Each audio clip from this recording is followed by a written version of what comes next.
അവൻ എന്താ പറഞ്ഞോന്നറിയോ? ഇങ്ങോട്ട് വരണ്ട. അതിന്റെ ഇടയിൽ ഈ ചെക്കൻ അച്ഛനോട് പറയുന്ന ഒരു വാക്ക് കേൾക്കണോ?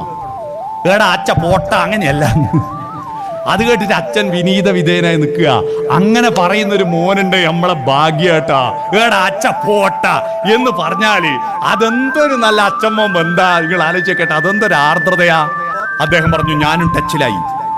ടച്ച് ഒരാഴ്ച കഴിഞ്ഞപ്പോ ഇദ്ദേഹത്തിന്റെ ആവേശമെല്ലാം പോയി. എന്താ ബാലകൃഷ്ണേട്ടാ? ഒന്നും പറയണ്ട, പൈസയും കൊടുത്ത് കടിക്കുന്ന നായിനെ വാങ്ങിയ പോലെയാണ്. എന്താ അത്? ഈ രാഗത്ത് എന്തല്ലോ വരുന്നുടോ.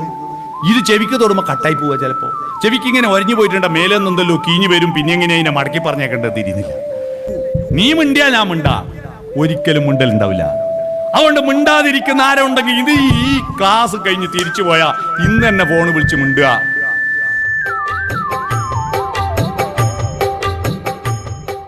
ഞാനിങ്ങനെ ഒരു ക്ലാസ് എടുത്തിട്ട് കേളകം പഞ്ചായത്തിൽ ഒരു മെമ്പർ ഒരു ദിവസം രാവിലെ എൻ്റെ വീട്ടിൽ വന്നു. ഞാൻ ചോദിച്ചു എന്താ? നിങ്ങളെ ക്ലാസ് കേട്ടിട്ട് എൻ്റെ ജീവിതത്തിൽ ഒരു ഗുണമുണ്ടായി. എന്താ? ഞാനും പഞ്ചായത്ത് പ്രസിഡന്റും തമ്മിൽ തമ്മാമ കണ്ടിട്ട് മിണ്ടാത്ത കുറെ കാലമായി. യോഗത്തിന് പോകും, മുഖത്തോട് മുഖം നോക്കൂല. ഞങ്ങൾ ചെറുപ്പത്തിൽ ഭയങ്കര കമ്പനിയായിരുന്നു. പക്ഷേ പ്രസിഡന്റ് സ്ഥാനം ഓന് കിട്ടിയവരെ ഞാൻ ഓനോട് മിണ്ടില്ല. നമ്മൾ തർക്കമായിരുന്നു, മിണ്ടലില്ല.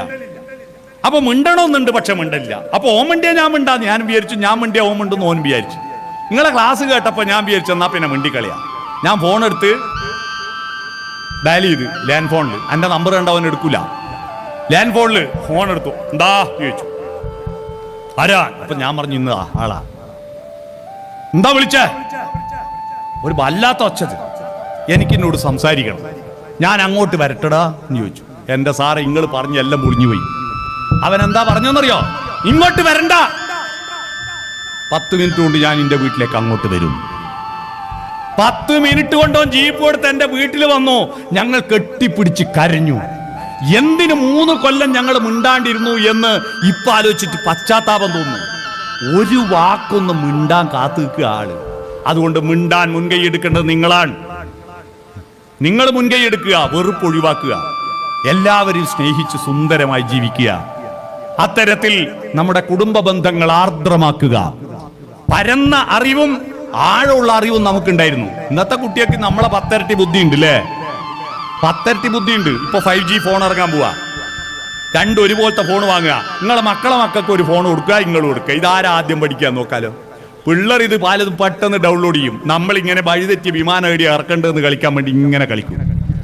എന്നാ നാട്ടിലൊരു വലിയ പൈസക്കാരനുണ്ട്, വലിയ കച്ചവടക്കാരനാണ്.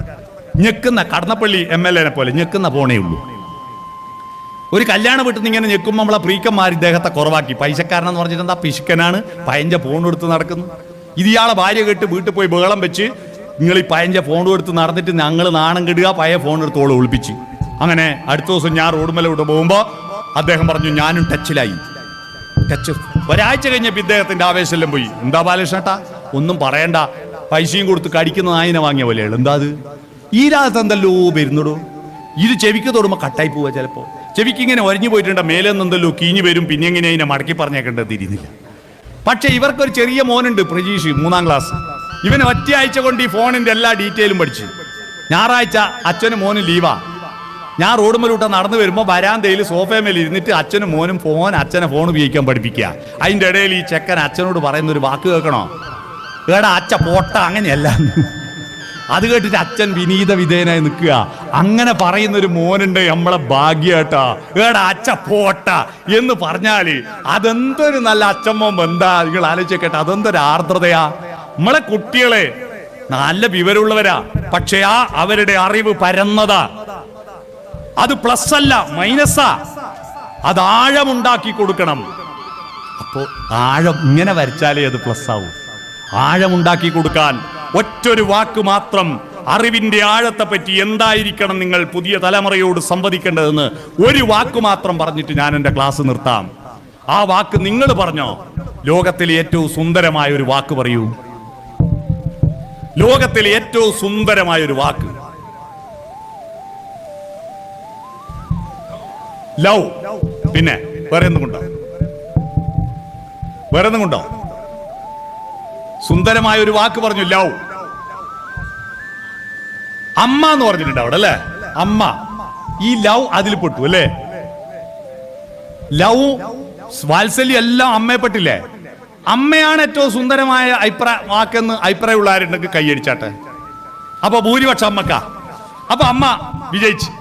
ആ അമ്മ എന്ന വാക്കിനെ നമുക്ക് പ്ലസ് ആക്കാം. പുതിയ തലമുറയോട് വാട്ടീസ് അമ്മ എന്ന് ചോദിച്ചവൻ ഗൂഗിളിൽ തപ്പും. വാട്ടീസ് അമ്മ? ഗർഭം ധരിച്ചവൾ, പ്രസവിച്ചവർ, മുലയൂട്ടിയവൾ, ഇതാണ് അമ്മ. അല്ലെ അലക്കി തരുന്നവൾ, ചട്ടി വരെ അലക്കി കൊടുക്കുന്ന അമ്മമാരുണ്ട്. ഒരിക്കലും ചെയ്യരുത്. കുട്ടികളോട് ചെയ്യുന്ന മഹാഭാവ. ഞാൻ കുടുംബശ്രീയിലൂടെ ഒരു സർവേ എടുത്തപ്പോൾ കേരളത്തിൽ 87% പുരുഷന്മാർ അവനവന്റെ അണ്ടർവെയർ അലക്കാത്തവരാ. ഭാര്യനെയും പിന്നെ അമ്മേനെയും പെങ്ങളെല്ലാം ഏൽപ്പിക്കും. എന്ത് വൃത്തികേടാന്ന്. അവനവന്റെ അണ്ടർവെയർ ഒന്ന് അലക്കിയിട്ടാൽത്താ. ചില ആൾ വിചാരിക്കുന്നുണ്ട് ഈ കുരിപ്പനെ വിളിച്ചിട്ട് ആവത്തായല്ലോ എന്ന്. അല്ലേ? അണ്ടർവെയർ അവനവന്. ഇതെല്ലാം ചെയ്തു തരുന്നവളാണ് അമ്മ എന്ന് കുട്ടികൾ തെറ്റിദ്ധരിക്കുന്നു. അതല്ല, അത് പരന്നർത്ഥ. അതിനൊരാഴമുണ്ട്. എന്താണ്? ലോകത്തിലെ ഏറ്റവും സുന്ദരമായ പാട്ടുകൾ പാടുന്നവരമ്മമാരാ. ആ സുന്ദരമായ പാട്ട് കേട്ടിട്ടാ നമ്മളെല്ലാം ഉറങ്ങിയേ. താരാട്ടുപാട്ടുകളാണ് ലോകത്തിലെ ഏറ്റവും സുന്ദരമായ പാട്ടുകൾ, അല്ലേ? സുന്ദരമായ പാട്ടുകൾ. ആ പാട്ടുകളിൽ അമ്മമാർ ഉപയോഗിക്കുന്ന അക്ഷരങ്ങൾ ശ്രദ്ധിച്ചിട്ടുണ്ടോ? MA മലയാളോ ഇംഗ്ലീഷോ ഹിന്ദിയോ പഠിച്ചവർക്കറിയാം ഒരു പേപ്പറിന്റെ പേര് ഫോണറ്റിക്സ് എന്നാണ്. ഫോണറ്റിക്സ്, സ്വനശാസ്ത്രം. ശബ്ദം കണ്ടത്തിൽ നിന്നും വായിൽ നിന്നും പുറത്തേക്ക് വരുന്ന വിവിധ സ്ഥാനങ്ങൾ വെച്ചിട്ട് അർത്ഥതലങ്ങൾ സൃഷ്ടിക്കുന്നതിനാണ് ഫോണറ്റിക്സ് എന്ന് പറയാ. ഈ ഫോണറ്റിക്സ് എന്ന ശാസ്ത്രം വരുന്നതിന് മുമ്പ് ഫോണറ്റിക്സ് അറിയുന്നവരെ അമ്മമാര് അവര് കുട്ടിയെ താരാട്ടുപാട്ട് പാടുമ്പോൾ ഉപയോഗിക്കുന്ന അക്ഷരങ്ങൾ സ്വരാക്ഷരം മാത്രം ഉപയോഗിച്ചാൽ കുട്ടിക്ക് അക്ഷരജ്ഞാനം ഉണ്ടാവില്ല. ആ ഈ ഊന്ന് മാത്രം പാടിയാൽ മതിയോ? എന്നാ കാങ്ങാന്ന് പാടിയാ കുട്ടി ഉറങ്ങൂല. അതുകൊണ്ട് സ്വരത്തിന്റെയും വ്യഞ്ജനത്തിന്റെയും മധ്യത്തിലുള്ള 4 അക്ഷരമുണ്ട്, മധ്യമാക്ഷരങ്ങൾ. ആ മധ്യമാക്ഷരങ്ങളാണ് താരാട്ടുപാട്ടിൽ ഉപയോഗിക്കുക. യാരാലാവ, യാ യാ യാ യാ, രാരീ രാരീരം രാരോ, ലാ ലാ ലാ ലാ ലാ ലാ ലാ ലാ ലാ ലാ ലാ, വാവേ വാവം വാവോ, യാരാലാവ. പിടികിട്ടിയോ? അങ്ങനെ താരാട്ടുപാട്ടുപാടി ഉറങ്ങിക്കഴിഞ്ഞ കുട്ടിയെ കൊണ്ടുപോയി കിടത്തുന്ന കണ്ടിട്ടുണ്ടോ?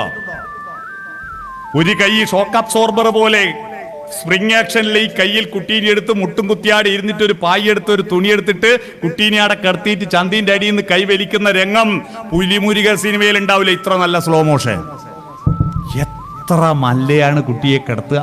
എന്നിട്ട് ഒരു പുതപ്പ് മേലെടുത്തിട്ട് ഒരു തുണി മേലെടുത്തിട്ട് തുടക്ക 2 മുട്ടും മുട്ടി ഉറങ്ങി ഉറപ്പ് വരുത്തിയ മുട്ടുകുത്തി എണീറ്റ് മുടിയും കെട്ടി പടീൻ്റെ അടുത്ത് എത്തുമ്പോ ഉണ്ട് ചെക്കനുണ്ടാവോ ഓർക്ക് എളിയുന്നുള്ള ഒരു തിരിഞ്ഞു നോട്ട, ചിരിയും ചിരിച്ചിട്ട്. ഓ, ആ ഒരു നോട്ടത്തിന്റെ ചാരുത ഐശ്വര്യ റോയ്ക്ക് കിട്ടുവോ? ആ നോട്ടം കാണാൻ പറ്റുന്നില്ല. പിന്നെ ഈ കുട്ടീന്റെ അച്ഛനാ ഭർത്താവ് എന്ന് വിളിക്കുന്നതിൽ ഒരർത്ഥവും ഇല്ല. എന്തൊരു സൗന്ദര്യമായിരിക്കും. ആ ഉറങ്ങുന്ന കുട്ടിയുടെ അമ്മയ്ക്ക് കുയിലിന്റെ പാട്ട് നമുക്കിഷ്ടം, അമ്മക്ക് ഇഷ്ടമല്ല. കാരണം കുയിലിനെ ശകാരിക്കും, കുയിലേ നിന്റെ പാട്ടിന്റെ വോളിയം കുറക്ക്, എന്റെ മോൻ ഉറങ്ങുകയാണ്. നിലാവെളിച്ചം നമുക്കിഷ്ട.